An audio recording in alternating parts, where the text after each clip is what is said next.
Am I the a-hole for telling my husband I wanted a divorce after he made fun of how many pants I tried on? I, 30 female, had a baby 8 weeks ago via a traumatic birth, 10+ hours of active labor, super high fever, emergency C-section, and my son didn't breathe for 8 minutes after coming out. I told my husband, 37 male, that I had no birth plan, and I just wanted us all to get out of the hospital alive and healthy. However, I did have a very specific plan for the first 40 days postpartum that involved eating specific Chinese foods, limiting outings, and not being cold or in the wind. I told him it was very important to me culturally and for my healing. While I was pregnant, which also had its complications, I meal prepped and froze a lot of food that I just asked him to heat up and add vegetables and make rice, and I wrote recipes down for him. He said, "I got you, baby." He, in fact, did not have me. I spent the first 2 weeks postpartum sleeping on the couch because I couldn't get in and out of bed after my surgery, doing the whole night shift by myself every night and not eating anything besides the fast food he would bring home, or I would end up cooking for us. He told me that staying inside for 40 days was stupid, so by day 10 we were going out. I know that I should have said no, but I was too tired to argue.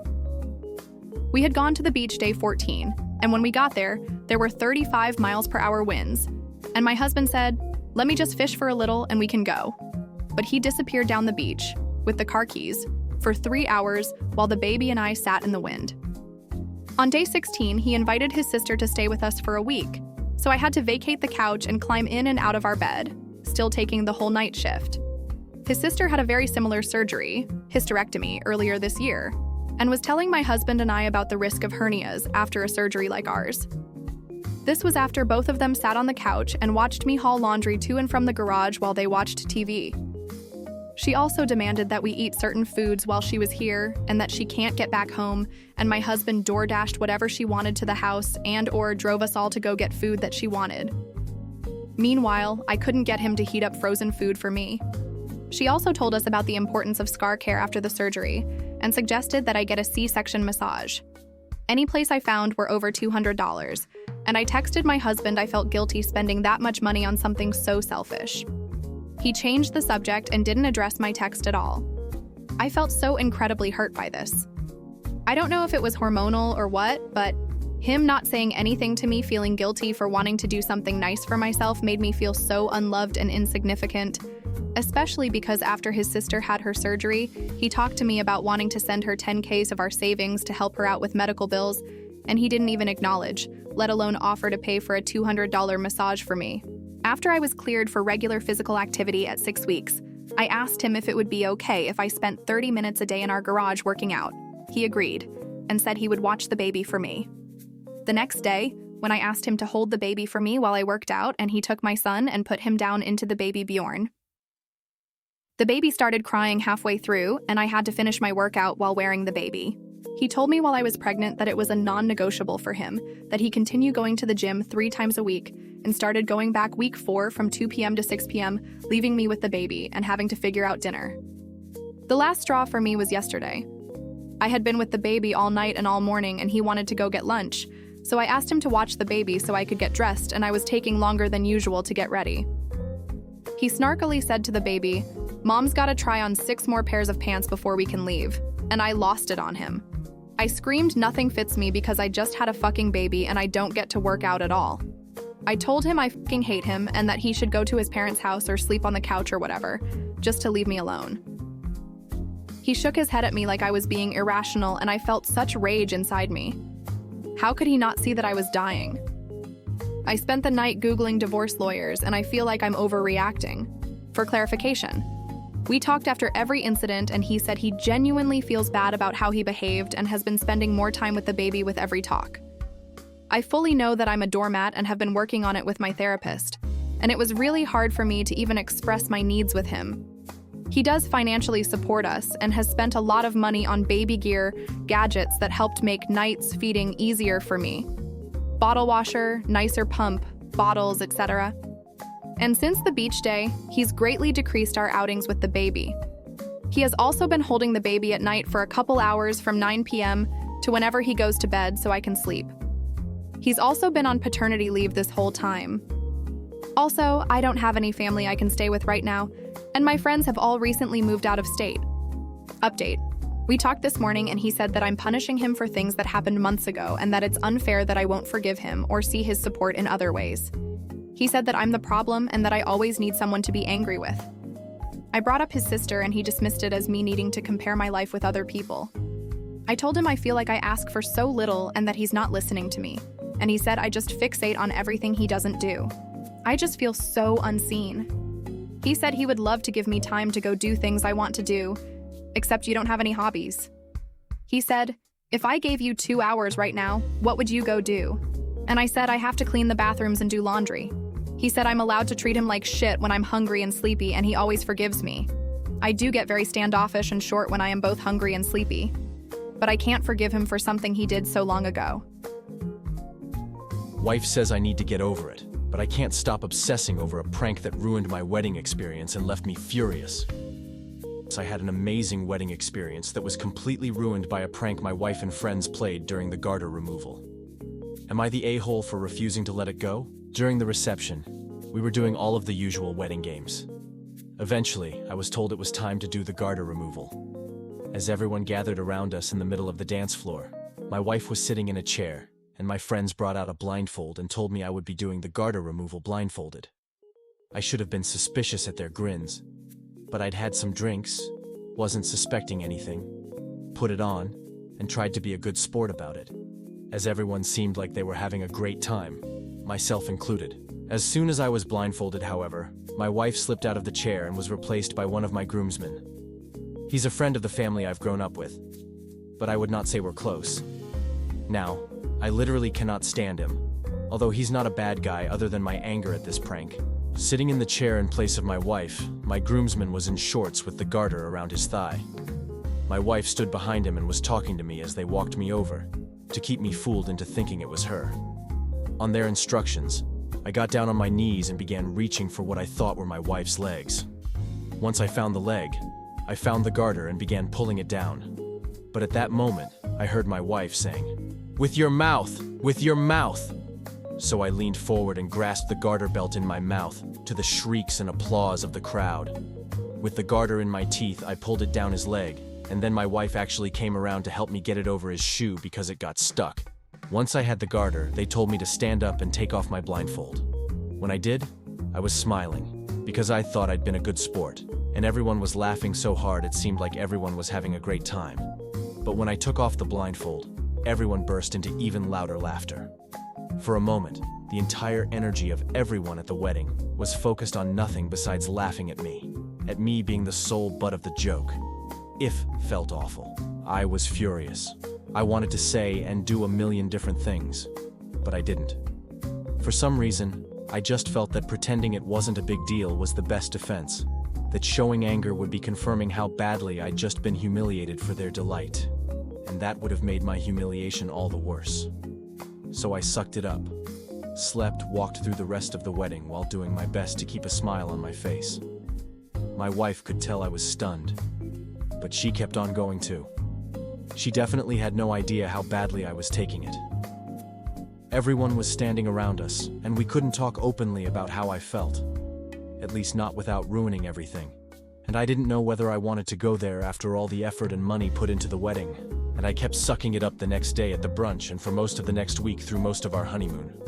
At some point, I told myself that my wife didn't mean to hurt me, and there was no reason to ruin her wedding memories by telling her that my experience had been ruined. But then, at the end of our honeymoon, I had had a few drinks, and I just couldn't help it. And once I started talking to her about it, I just went off. I told her it was trashy, that it hurt, if not destroyed, my trust and sense of intimacy towards her. I was harsh and got carried away. After at first apologizing a bit, she got upset and left me sitting out there. I think I just kept going because I felt hurt and wanted to maybe make her feel bad as well, to be honest. Since then, it's been a difficult subject. I've told her I don't want to hear about the wedding. I don't want to write thank you notes, look at pictures. If it was tomorrow, I wouldn't make plans to celebrate our anniversary. My wife and I have a lot of strengths in our relationship, but I just can't stop thinking about this, and the feeling when I took off that blindfold. I literally cannot stop my mind from replaying it over and over, and I get mad again every time. And perhaps the worst part of it is that it's all recorded. We had a professional photographer shooting a video. And in the video, I see at least 4 other people recording it on their phones. Watching the video, I find myself looking at the laughing faces of family and friends in the video, and there's a part of me that I'd never act on, that wants nothing more than to punch them all in their faces. The fact I know that these videos are out there makes it feel like it's constantly happening to me. My wife says that she's sorry, that she thought I would take it better and laugh it off, and that I need to move on. I think maybe I am the a-hole.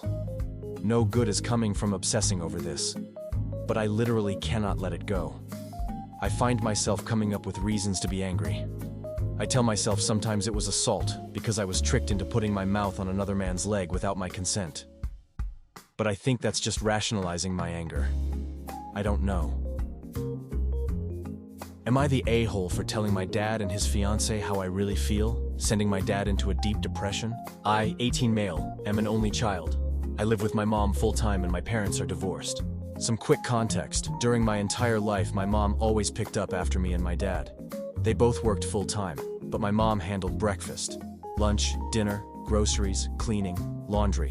What did my dad do? Mow the lawn, shovel snow, fix things like the sink if it ever broke. When I was younger, I always loved my dad, because he would do fun things with me. Take me to sports games, play with me in the yard sometimes, buy me a McDonald's or ice cream. He was the fun parent, and my mom was the caring one.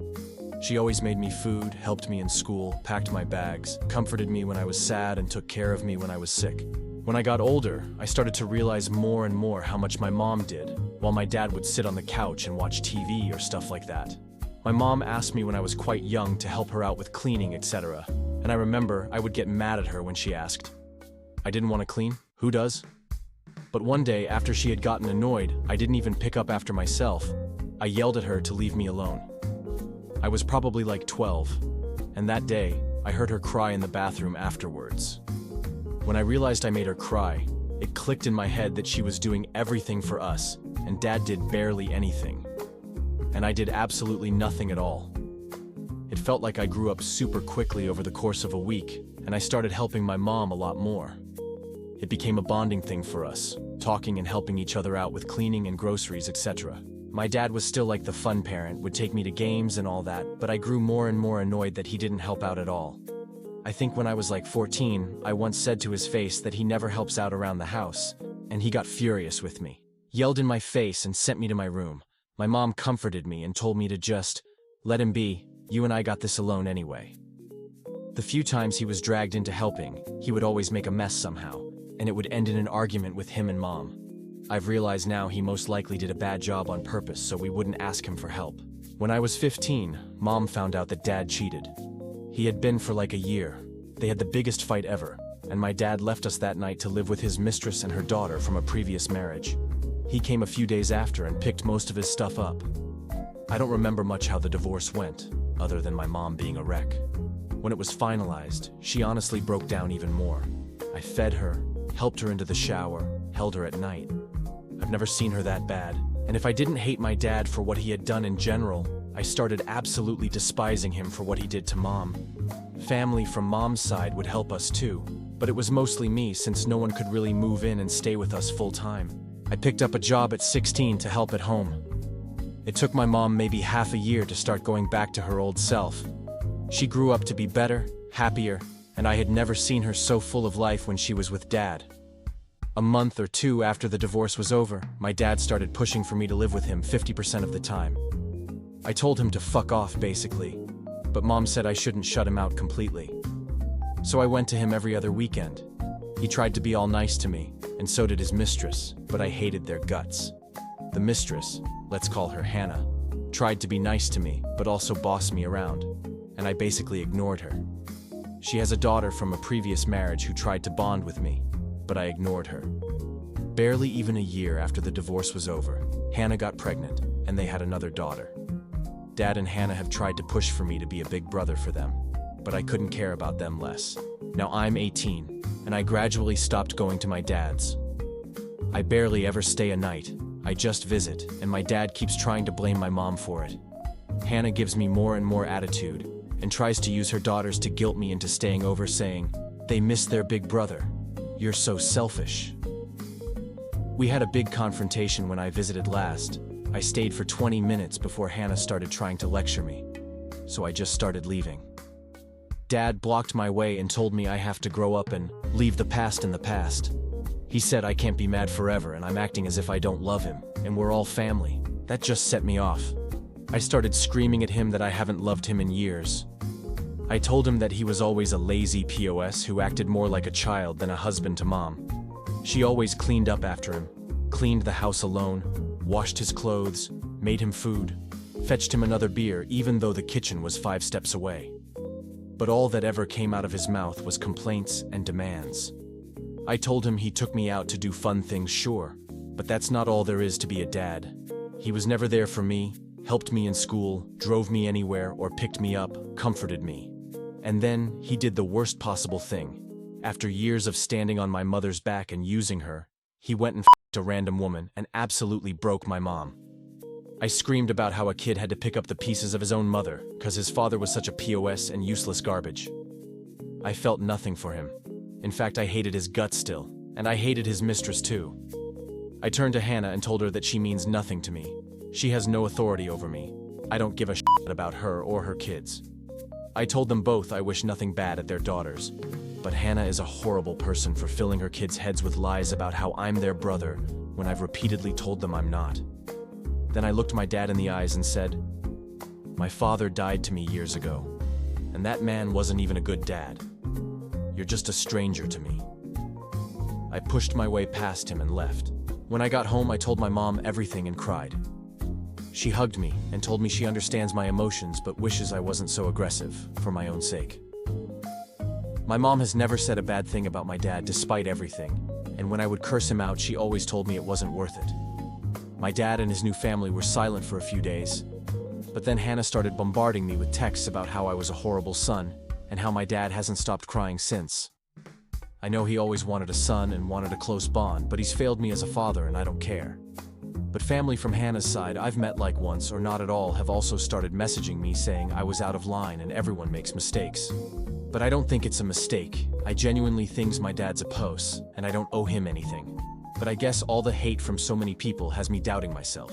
Maybe I should have just left without a word. So yeah, am I the a-hole?